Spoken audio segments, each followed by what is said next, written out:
Space Spuds, Chapter 4, The Empty Quarter and the Tall Building. The elephant stopped on the far side of the jungle. The boys climbed down and took a taxi to the airport. Rookie said, "I was happy when I thought our work was done, but not so much now. Leppy's even more hostile, and the situation is more dangerous than ever." "Yeah," Leo said, "I'll ask Pops what we should do." Pops texted back he'd fried 5 more giant potatoes, but the remaining 4 were making devilishly complicated feints and maneuvers aiming toward Earth. One, the biggest of them all, had gone off his radar screen, and Pop's worried where that big potato might be. He needed all his powers of concentration to track them. The people of France were counting on his protection. So Leo texted Pipsy, explained the situation, and quoted Leppy's exact words. Pipsy replied, "A single starchiferous explosion. The empty quarter. Oh, man." "Oh, man? That's not a simple interjection. He's talking about the country of Oman. It has an empty quarter. It's the desert where nobody lives. Jump on the next plane to Muscat and talk to Sheikh Qaboos bin Saad al Saad. He'll help you. Your tickets will be at the counter in 2 minutes." Leo texted back, "But what do I tell that sheik? Then the connection to Pipsy broke." He couldn't get it back. He tried and tried. He couldn't get it back.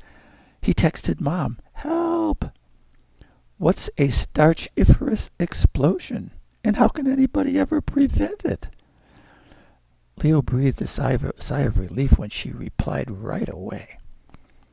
"He's probably referring to an exploding potatoes. The potatoes are made of starch. Potatoes sometimes explode when they bake. You can prevent that by punching holes into their skin to let the steam out." The boys understood Mom's and Pipsy's messages, but still it wasn't clear what lay ahead. What was Leppy's diabolical plan?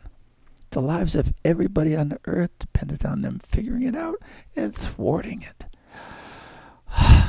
When the boys arrived in Muscat, the capital of Oman, they walked to the police booth in the center of its new airport. "Excuse me, can you tell us the way to Sheikh Qaboos bin Saad al Saad's house?" The policeman smiled. "Well, young man, the Sheikh is the Sultan of our glorious country, and he could now be at the Grand Mosque, in his palace, on his yacht, or flying in his jet. He's a very busy man, and wherever he is, he won't have time to see you. So perhaps you'd prefer to go hiking in the desert, or to a museum, or shop in the souk." Rookie cried out, "But officer, if we can't speak to him, your whole country, our whole world might be destroyed, and very soon." "Sorry, boys, our leader is a busy man." "Officer, I'll take it from here," said the tall man standing behind them, who looked a lot like Pops. "I'm on my way to watch a camel race with the sheik, and I'll take them with me." Rookie turned to Leo and said in a whisper, "Wow, serendipity again." They followed the man to a limousine where he entered the front seat. The driver opened the door to the limo's passenger compartment and offered them water, drinks, and cookies, saying he could turn on music if they wanted. The car raced along a Muscat highway and climbed up through a steep mountain pass. "Hey," Ricky said, "was that Leppy on that camel over there?" Whoa. Leo looked, but he said, "We were going too fast for a good look, but nah, it couldn't be him because he couldn't have beat us to the airport, and we got on the very first plane." Then again, it did look like him. They traversed several miles of desert and stopped at a colorful tent where many people in white Arab robes were milling about. They followed the tall man to a small building where he was greeted by 3 robed men and led to a door. It was open from the inside. They entered, and a pleasant-looking but serious man walked forward to greet the tall man. "This must be the Sheik," Rookie said. "Mr. A, it's so good to see you again. Sheik Cabos, my good friend, thank you for once again inviting me to your wonderful country. I have brought you 2 young men who are distressed and wish to speak to you." The Sheik turned to the boys and said, "Please tell me your concerns, and I will do all I can to address them." Leo looked at Rookie and then back at the Sheik. "Sir, we believe an alien aims to set off a disastrous explosion in your country. It may seem implausible, and we may seem like crazy kids, but it's true. We hope you can stop it. Please elaborate, young man." Leo told the whole story and then added, "Sir, the alien is tough and smart. He'll find a way to bring that potato through the stratosphere to the empty quarter.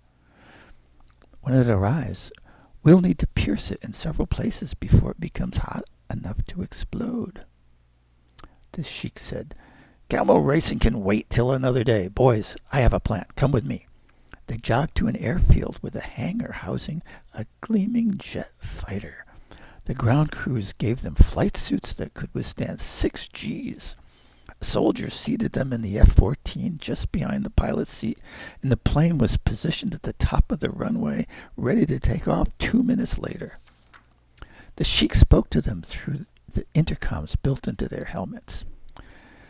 "Boys, this first leg will take only 5 minutes. We're going to stop at Muscat Harbor's airfield for some special equipment, and you will be trained to use it."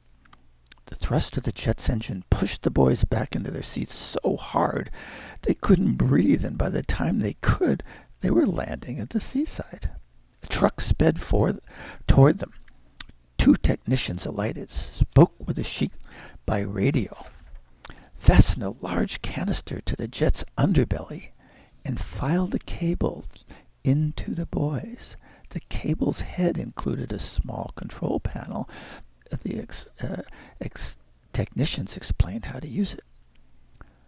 "Do you have any questions?" the Sheik asked. "Can you handle it?"